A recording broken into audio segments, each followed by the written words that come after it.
അതുവരെയും അവരുടെ മധ്യേയായിരുന്ന ക്രിസ്തുവിനെ ഒരുവൻ ചൂണ്ടിക്കാണിക്കേണ്ട ആവശ്യകത ഉണ്ടായിരുന്നു.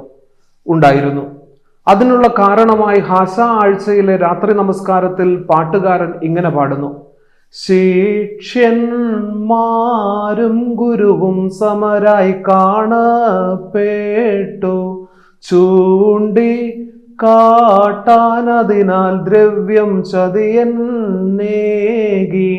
വേഷം മാനമിരിപ്പെന്നിവയാൽ പാർത്താലാർക്കും നേതാവാരെന്നറിയാനേതും സാധിച്ചില്ല.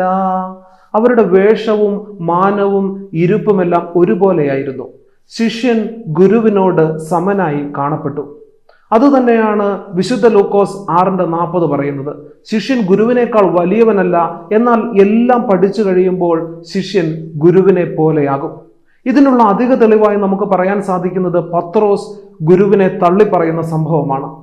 അവിടെ കൂടി വന്നിരിക്കുന്നവർ പത്രോസിന്റെ നേരെ പറയുന്നത്: നീയും അവരിൽ ഒരുവനാണ്, നിന്റെ സംസാര രീതി തന്നെ ഇത് തെളിയിക്കുന്നു.